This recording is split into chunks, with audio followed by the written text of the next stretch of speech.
ED को हटाने का, और ये बहुत सारे आर्डर सुप्रीम कोर्ट ने जब दिए तो मैं बड़ी खुशी के साथ आज ये प्रेस मीट कर रही हूँ। और आगे चलकर ये कंपनी लाखों के औरतों के लिए, लाखों के स्कूल के स्टूडेंट के लिए, लाखों के कॉलेज के स्टूडेंट के लिए, लाखों के लोगों के लिए, इंसानियत के लिए ये कंपनी ज़रूर से ज़रूर काम करेगी। और मैं सैल्यूट करती हूँ कि इंडियन कॉन्स्टिट्यूशन को, इंडियन लॉ को, कि ये जो है हमको इतना सेफ करता है कि चाहे कोई कुछ भी इल्ज़ाम लगा ले, चाहे कोई भी कुछ चार्जशीटें डाल ले, जब तक के एविडेंसेस पेश नहीं करते वो सब के सब चीज़ें इनवैलिड होते हैं। और मैंने लीगल में यही देखा है कि मुझे उम्मीद थी कि मुझे इंडियन लॉ से ज़रूर हमारे कॉन्स्टिट्यूशन के लॉ से मुझे इंसाफ मिलेगी। आज मुझे इंसाफ मिल के रही, सेशन कोर्ट से लेकर हाई कोर्ट से लेकर सुप्रीम कोर्ट तक इंसाफ मिल के रही। और हमारी लीगल टीम का भी मैं शुक्रिया अदा करती हूँ कि जिन्होंने स्ट्रांगली इस काम को किया और फाइट किया। आज भी फाइट जो है जारी है और चल रही है।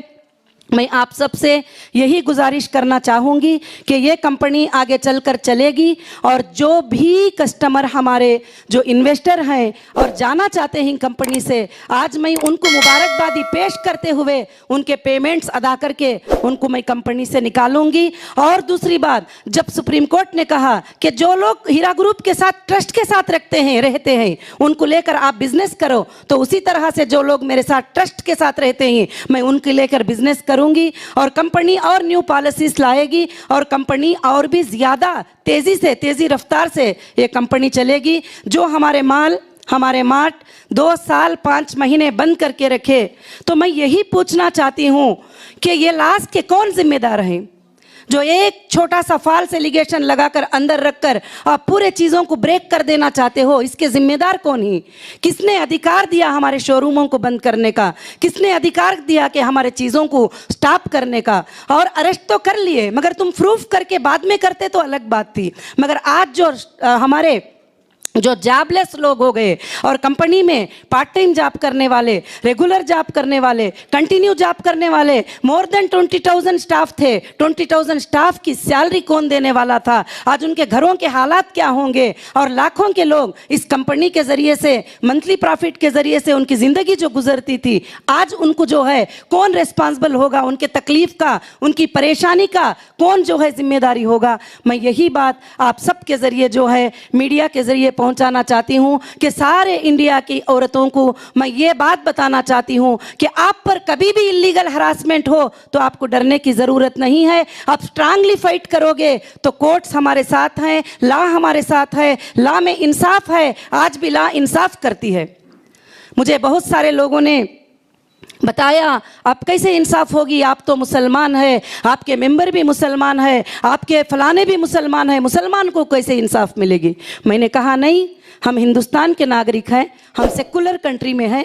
मुसलमान को, हिंदू को, सारे लोगों को बराबरी का हक है। ज़रूर मुझे इंसाफ मिलेगी। वो मेरा कॉन्फिडेंस और भी बढ़ गया कि ज़रूर हम सबको इंसाफ मिलेगी। तो मैं यही आवाज़ देना चाहती हूँ कि लीगल वे से हमको ज़रूर से ज़रूर इंसाफ मिली है। और मैं ये भी रिक्वेस्ट करना चाहती हूँ, इस कंपनी को डैमेज करने के पीछे कौन है उनका इन्वेस्टिगेशन करो। ये फॉल्स FIR कराने के पीछे कौन है उनका इन्वेस्टिगेशन करो। ये FIR जो करवाए ये कौन थे, किसके लिंक में थे, उनका इन्वेस्टिगेशन करो। आज जो है नाहक से जो भी लोग अगर इस तरह से जो बिजनेस करने वालों को 100 करोड़ इनकम टैक्स पे करने वालों को अगर उठाते चले जाएंगे छोटे छोटे लोगों की बात को मानकर, तो फिर तो इंडिया की इकोनॉमी तो टूट जाएगी।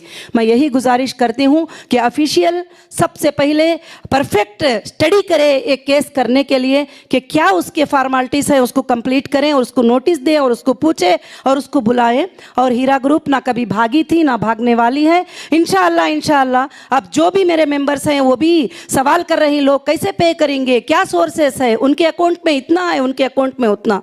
एक रनिंग बिजनेस जब होता है तो पेमेंट बिजनेस के ऊपर लगता है, ये पूरी दुनिया जानती है, और अकाउंट में पैसे पड़े नहीं होते हैं। और दूसरी बात कि कंपनी के पास सोर्सेस हैं, कंपनी के पास प्रॉपर्टीज़ है, कंपनी के पास गोल्ड है, कंपनी के पास सब चीज़ें हैं। जिस तरह चाहे हम अपने कस्टमर को सेटल करेंगे और हमारे कस्टमर को हम देने के लिए तैयार हैं। सुप्रीम कोर्ट को ये वादा हमने किया है, ये अंडरटेकिंग हमने दिया है, और ऑलमोस्ट सुप्रीम कोर्ट ने जहाँ जहाँ चेक और डिपॉजिट करने का हमें हुक्म दिया था वो हमने कर दिया है ऑलरेडी। और बाकी के जो भी रनिंग में आएंगे जाएंगे हम उनको देने के लिए